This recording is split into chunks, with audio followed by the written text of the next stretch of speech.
காயெல்லாம் நல்லா உருண்டு வச்சாச்சு. காயை தாளி சுட்டுட்டு சட்டை விட்டுன்னு துணி எடுக்க கிளம்பணும். அம்மா காய அரவிந்து ஏம்மா கூப்பிட்டீங்களா? ஆமையா, இன்னைக்கு மத்தியானத்துக்கு மேலே துணி எடுக்க போகணும்ல.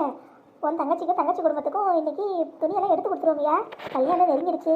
கை பிறந்த கல்யாணம் சட்டுன்னு வந்துடும். கண்ண கண்ணை திறக்கிறதுக்குள்ள கல்யாணம் ஆகிடும்.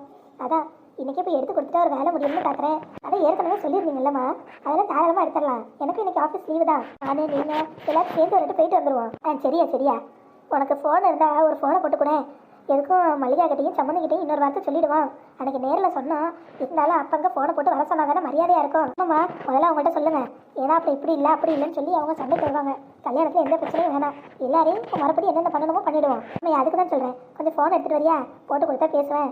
சரிம்மா, நீங்கள் காய் அரைஞ்சிட்டு வாங்க, ஃபோன் போட்டு தரேன், பேசலாம். சரிப்பு. சட்டு விட்டுன்னு ஜூஸை போடலான்னு உட்காந்தா வேலை வெள்ள நிறுத்துக்கிட்டே இல்லை இருக்கு. சட்டு விட்டுன்னு வேலையை முடிச்சுட்டு கிளம்புனியா? அக்கா, அட உமா வாடி, வந்து உட்காரு. இக்க என்னாச்சு? யாருக்கும் உடம்பு எதுவும் தெரியலையா? ஆரஞ்சு பழத்தை ஜூஸ் போட்டுக்கிட்டு கிடக்கீங்க. அதெல்லாம் ஒன்றும் இல்லடி, அத்தை ஆரஞ்சு பழத்தை ஜூஸ் போட்டு கொடுக்க சொன்னாங்க. அதான் புரிஞ்சுக்கிட்டு இருக்கேன்.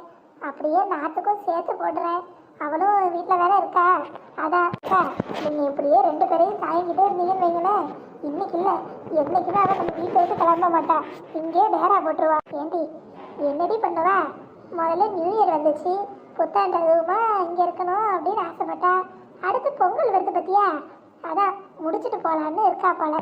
ஆமாக்கா, பொங்கல் வரும். பொங்கல் முடிஞ்சு முல்லைக்கு கல்யாணம் வரும். கல்யாணம் முடிஞ்சு அவளுக்கு தாலி விரிச்சு போடுவோம் அப்படின்னு ஒன்று ஒன்றா சொல்லிக்கிட்டு அவள் இங்கேயே டேரா போட போகிறா. நீங்களும் அவளுக்கு ஆக்கி போட்டுக்கிட்டு இங்கேயே அடுப்பாங்கரையில் வெந்துக்கிட்டு இருக்க போகிறீங்க. அப்படி தான். சேச்சா, அப்படியெல்லாம் இருக்காதுடி. பொங்கலுக்கு எப்படி இருந்தாலும் அவள் வீட்டுக்கு போய் தானே ஆகணும். ஒரு நாள் வேணா இங்கே இருப்பா. பொங்கல் அன்னைக்கு அங்கே போயிடுவா. பார்ப்போம். நீங்களும் அப்படி தான் சொல்லிட்டு தெரியுறீங்க. அது எப்போ இடத்த காலி பண்ணுறா நானும் பார்க்குறேன். சரி, அவள் கதையை விடு. முல்லை கல்யாணம் தான் ஞாபகம் வருது. இன்னைக்கு புடவை எடுக்க போகிறோம்ல, ரெடி ஆயிட்டியா? அதான் ஆமாக்கா, எனக்கும் ஞாபகம் இருந்துச்சு. ஆனால் நான் வரணுமா என்ன? அம்மாவுக்கு எதுக்குக்கா தேவையில்லாத செலவு? உங்களுக்கும் மாமாவுக்கும் பிள்ளைகளுக்கு மட்டும் எடுத்தால் போதாதா? எதுக்கு எல்லாருக்கும் எடுக்கணும்னு அம்மா எடுத்து போட்டுக்கிறாங்க? ஏண்டி என்னடி நீ என்ன அண்ணியம்மா? என்னோட சொந்த தங்கச்சி மாதிரி. முல்லை வேற உமா வேறன்னு நான் என்றைக்கும் பார்த்ததில்லை. முல்லை கல்யாணத்துக்கு எனக்கு எப்படி எடுத்துறாங்களோ அது மாதிரி உனக்கும் தம்பிக்கும் எடுத்து தர போகிறாங்க. இதில் என்ன இருக்குது?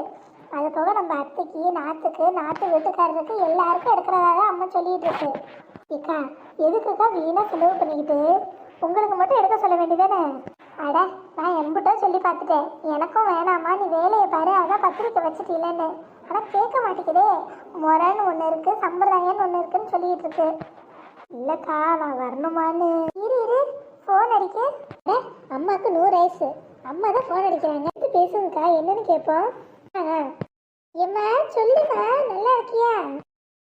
நான் நல்லா இருக்கேன் மல்லிகா, நீ எப்படி இருக்கா? பிள்ளைகளாம் நல்லா இருக்கா? எல்லாரும் நல்லா இருக்காங்கம்மா.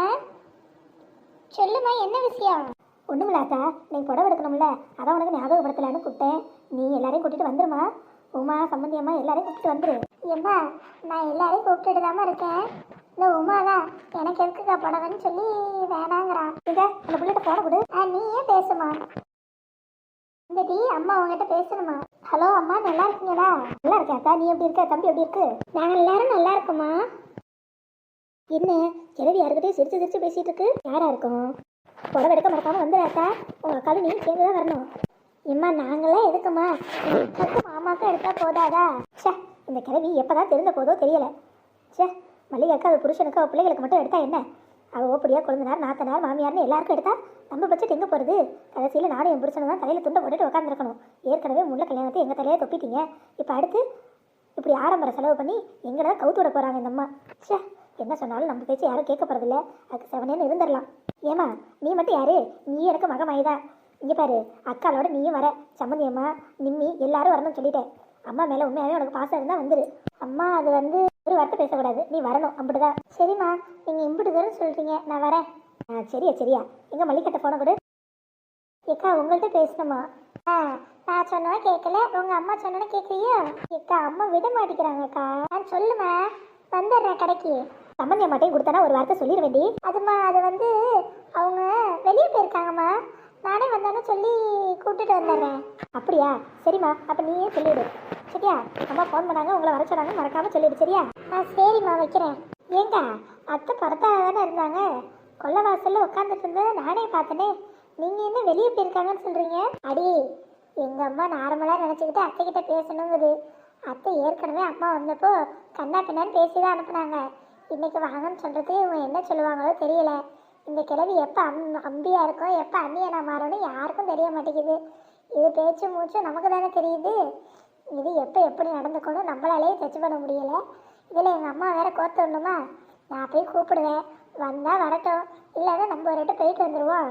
ஆமாக்கா நீங்கள் சொல்கிறது சரிதான். நீங்களே போய் என்னன்னு கேட்டுருங்க. வீடு வரைக்கும் போயிட்டு அவருக்கு சாப்பாடு எடுத்து வச்சுட்டு சொல்லிட்டு வந்துடுறேன். சரிடி, இன்னும் ஒரு மணி நேரத்தில் வந்துரு. ஏன்னா சீக்கிரம் போனால் தான் பஸ்ஸு கிடைக்கும், இல்லைன்னா பஸ்ஸை விட்டுட்டோம்னு வையேன் ரொம்ப நேரத்துக்கு பஸ்ஸு கிடையாது. சாயங்காலம் 5 மணிக்கு தான் அடுத்த பஸ்ஸு. சரிக்கா சரிக்கா, போன உடனே வந்துடுறேன். ஏண்டி புளித்தவையில் இருக்கு, வேணா கொஞ்சம் எடுத்துகிட்டு போறியா? வேணாக்கா, காலையிலே சமைச்சிட்டேன். அப்படியா? சரி சரி, நீ போய் என் தம்பிக்கு சோத்தை வச்சுட்டு வா, அதுக்குள்ளே நானும் ரெடி ஆயிடுறேன். எப்பா 2-3 நாளாக சாம்பார், புளிக்குழம்பு, வத்த குழம்புன்னு நாக்கே செத்து போச்சு. ஒரு பைக் ரோஸ்லையும் குவாலிட்டிலையும் ஆட்டக்கறியோ மீனோ எடுத்துருந்தா எம்பிட்டு நல்லா இருந்திருக்கும். பேசாமல் இன்னைக்கு ஒரு போய் எடுத்துட்டு அது வந்துடணும். நிர்மலா நிர்மலா, அடியே நிம்மி. மாப்பிள்ள என்ன ஆச்சு மாப்பிள்ள? எதுக்கு அவ பேரை ஏழை விட்டுக்கிட்டே வரீங்க? என்ன வேணும்னு சொல்லுங்க. அதான் அத்தை நான் இருக்கேன்ல.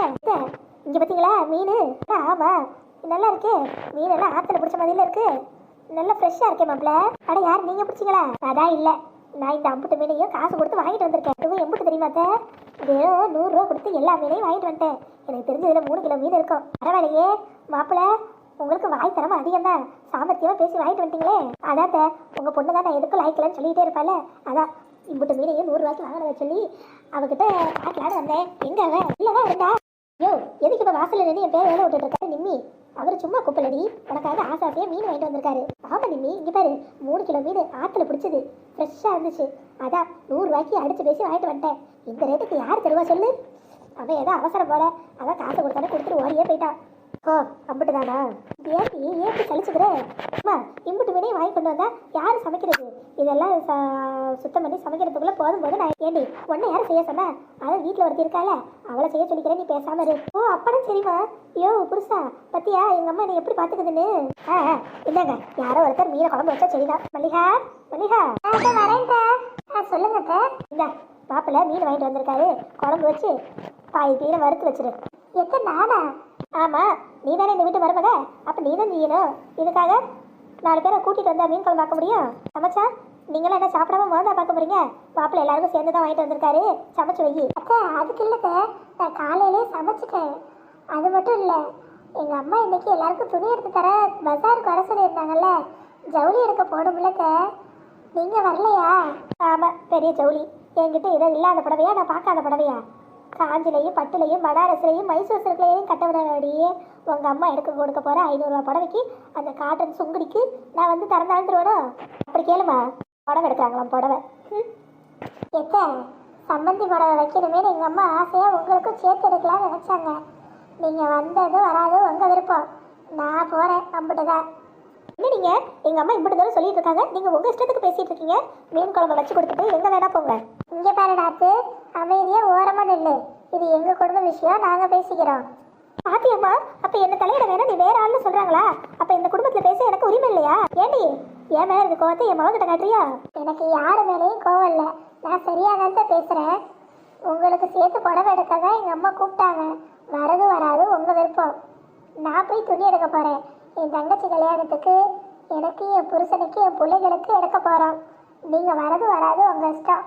அம்பிட்டுதான். ஏய் நான் இந்த கதையெல்லாம் கேட்கல. உன்னால மீன் குழம்பு வைக்க முடியுமா முடியாதா? முடியாதுக்க, கல்யாணத்துக்காக முதல்ல ஜவுளி எடுத்து தர போகிறாங்க, அதனால் நான் எதுவும் செய்ய முடியாது. இந்நேரம் அம்மா பஸ்ஸே ஏறி இருப்பாங்க. வச்சு கொடுத்துட்டு போகிறா சரி வராது, நான் கிளம்புறேன். ஏடி மாமியாருங்கிற மரியாதை இருக்கா உனக்கு? உன் இஷ்டத்துக்கு ஆடலாம் நினைக்கிறியோ? எத்த நான் ஒன்றும் சமைக்காமல் போகல, எல்லாருக்கும் சோறு சமைச்சு வச்சுட்டு தான் போகிறேன். வேணா இதை ஃப்ரிட்ஜில் தூக்கி போடுங்க, வந்து வச்சு தரேன். ஆனால் இப்போதைக்கு என்னால் எதுவும் செய்ய முடியாது. அம்பிட்டு தான். அப்போ மீன் குழம்பு யார் தான் வைப்பா? நீங்கள் தானே வாங்கிட்டு வந்தீங்க, உங்கள் பொண்டாட்டியை வைக்க சொல்லுங்க. பாத்தியாமா உன் மருமகளுக்கு திமிர? பார்க்குறேன்டி பார்க்குறேன். இவ போகிற போக்கெல்லாம் பார்த்துட்டு தானே இருக்கேன். வர வர இவளுக்கு துளிர் விட்டு போச்சு. இவ கொட்டத்தை எப்படி அடக்கணும்னு எனக்கு தெரியும். கல்யாண வீடுன்னு ஓவரா ஆடிட்டு இருக்கா. இருக்கட்டும் இருக்கட்டும், பொங்கல் முடியட்டும், இவளுக்கு வச்சுக்கிற கச்சேரி. அம்மா என்னம்மா என் பக்கம் திரும்புற? என்னால மீன் குழம்பு வைக்க முடியாது, எனக்கு தலையே ஒரே வலியா இருக்கு. நீ வேணா வை. அடி சே மாப்பிள்ள, எல்லாம் உங்களாலதான். மீன் வாங்குறேன் மாடு வாங்குறேன்னு தேவையில்லாம கண்டவட்டெல்லாம் என்ன பேச்சு வாங்க விட்டுட்டீங்கல்ல. பிடிங்க, இந்த காரியமும் உருப்படியா செய்யறது கிடையாது. சே என்ன இந்த அம்மா நம்மளை திட்டிட்டு போகுது. சே வீட்டோட மாப்பிளையா இருந்து எம்பிட்டு அவமானத்தை சந்திக்க வேண்டியது இருக்கு. ஒரு மீன் குழம்பு கூட நமக்கு லாய்க்கு இல்லை. என்னத்த சொல்ல. அடே கோபாலி, அவன் சொன்ன மாதிரி ஃப்ரிட்ஜ்லேயே போடு, வேற வழி இல்லை.